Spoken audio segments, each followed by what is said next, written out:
ये कहानी है चार दोस्तों की, राहुल, तान्या, डिम्पी और एंडी, जिनकी क्लास का प्रोफेसर एक बड़ी ही भयानक डायन जैसी दिखने वाली क्रिएचर के बारे में बताता है और वो चारों कैंटीन में प्रोफेसर की बात का मजाक उड़ाते हैं, सिवाय एंडी के। वो चारों डायन जैसी दिखने वाली उस भयानक क्रिएचर की तलाश में कथाड़ी जंगल की ओर चले जाते हैं, ये कंफर्म करने के लिए कि क्या उनके क्लास का प्रोफेसर सही कह रहा था या नहीं। मगर उन चारों में केवल एंडी ही बचकर वापस आ पाता है।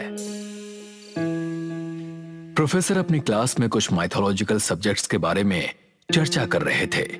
क्लास में राहुल, तान्या, डिम्पी और एंडी नाम के केवल 4 स्टूडेंट्स मौजूद थे। प्रोफेसर, क्या वास्तव में चुड़ैल, डायन, पिशाच इन सब का अस्तित्व होता है? बिल्कुल तान्या, इन सब का अस्तित्व होता है। प्रोफेसर, आप तो ऐसे बोल रहे हैं जैसे आपने वास्तव में किसी चुड़ैल या डायन को देखा हो। राहुल, डायन एक तरह की डेंजरस क्रिएचर होती है। क्या आपका कभी किसी डायन जैसी दिखने वाली क्रीचर से सामना हुआ है? तान्या की बात सुनकर प्रोफेसर गहरी सोच में डूब गए। कुछ देर के बाद वो तान्या की ओर देखकर कहते हैं, बरसों पहले की बात है, जब मैं और मेरा दोस्त कथाड़ी जंगल में रास्ता भटक गए थे। अचानक बहुत तेज बारिश होने लगी। हम दोनों को जंगल में बना हुआ एक मैंशन नजर आया। मैं और मेरा दोस्त उस मैंशन के अंदर चले गए, मगर हम में से केवल मैं ही जीवित वापस आ पाया। तो फिर आप कैसे बचे प्रोफेसर?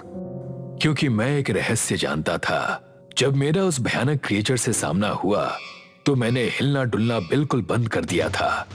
मैं बिल्कुल स्टैच्यू बन गया, मगर मेरे दोस्त को छींक आ गई और वो मारा गया। प्रोफेसर की बात सुनकर राहुल और तान्या एक दूसरे को देखने लगे। अगले दिन राहुल कैंटीन में बैठा हुआ तान्या के साथ प्रोफेसर का मजाक उड़ा रहा था। तभी राहुल का दोस्त एंडी राहुल की ओर देखकर कहता है, इस तरह से प्रोफेसर का मजाक उड़ाना सही नहीं है राहुल। एंडी की बात सुनकर एंडी के बगल में बैठी डिम्पी राहुल और तान्या की ओर देखकर हंसती हुई कहती है, ऐसा लगता है प्रोफेसर ने बकवास तुम दोनों को सुनाई थी, मगर असर सबसे ज्यादा हमारे फ्रेंड एंडी पर हुआ है। जहां तक मैं प्रोफेसर को जानता हूं, तो प्रोफेसर कभी झूठ नहीं बोलते। हो सकता है कि उनके साथ ऐसी कोई घटना घटी हो। मैं शर्त लगाता हूं कि प्रोफेसर सिर्फ बकवास कर रहे थे। मगर इसे बकवास साबित करने के लिए हम सबको कथाड़ी जंगल जाना ही होगा। मैं तुम्हारी इस बेवकूफी भरे काम में साथ नहीं दूंगा। अरे ये क्यों नहीं बोलता है कि तू डर रहा है कि कहीं प्रोफेसर गलत साबित ना हो जाए और हम तेरा मजाक ना उड़ाएं। एंडी, मुझे पता है कि कथाड़ी जंगल में कुछ नहीं मिलेगा, इसी बहाने हम एंजॉय भी कर लेंगे। अपने दोस्तों की बात सुनकर एंडी गहरी सोच में डूब गया। अगले दिन वो चारों कथाड़ी जंगल के घने इलाके में खड़े थे, जहां पर चारों ओर कोहरा छाया हुआ था। तभी अचानक एंडी को ऐसा महसूस हुआ जैसे कोई बहुत तेजी से उसके सामने से निकलकर जंगल की गहराइयों में गुम हो गया। एंडी कांपते हुए अपने तीनों दोस्तों से कहता है, क्या तुम चारों को कुछ महसूस हुआ? कैसा एहसास? मुझे ऐसा लगा जैसे मेरे सामने से कोई तेजी से निकला और वो जंगल की गहराइयों में गुम हो गया। लगता है तुम जरूरत से ज्यादा सोच रहे हो।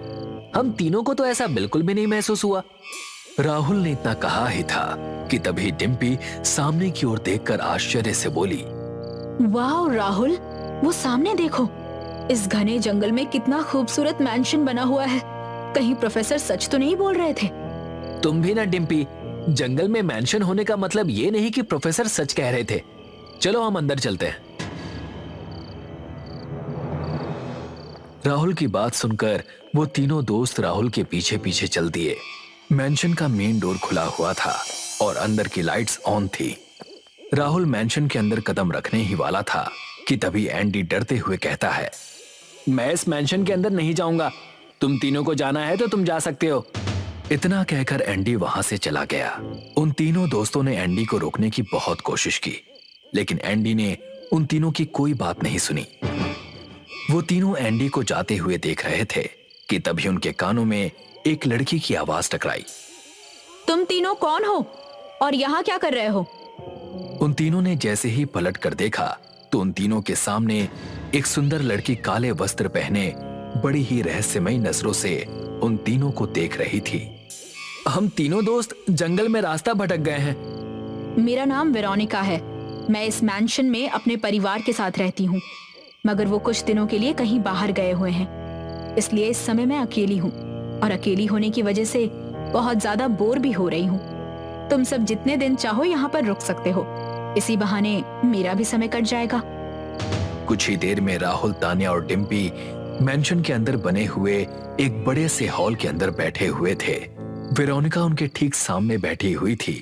राहुल वेरोनिका को देखते हुए कहता है, ना जाने क्यों मुझे आपका चेहरा काफी ज्यादा जाना पहचाना सा लग रहा है। ऐसा लग रहा है जैसे मैंने आपको कहीं देखा है।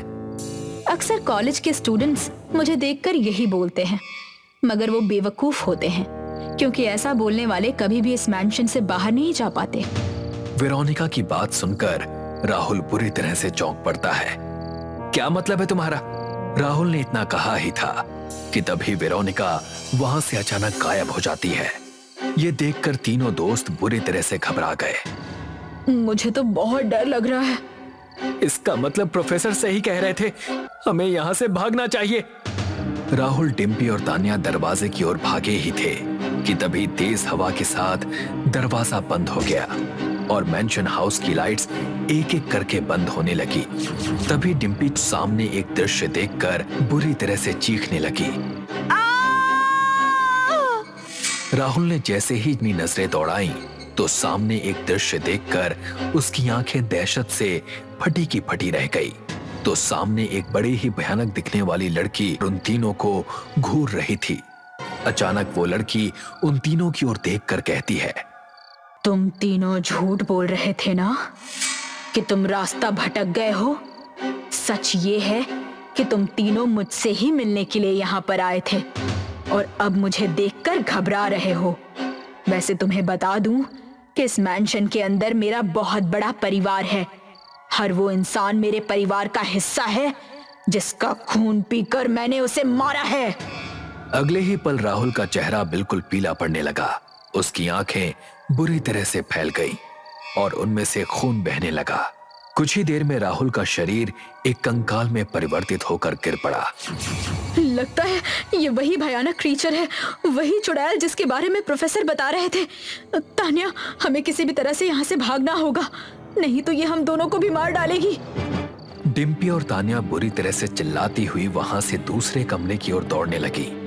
डिम्पी उस कमरे में घुसी थी कि तभी तेज हवा के झोंके के साथ उस कमरे का दरवाजा बंद हो गया और डिम्पी के कानों में तान्या की चीखें गूंजने लगी।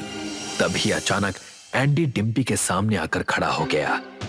आवाज मत करना डिम्पी, तुम्हारी हल्की सी भी आहट तुम्हें मौत के आगोश में सुला सकती है।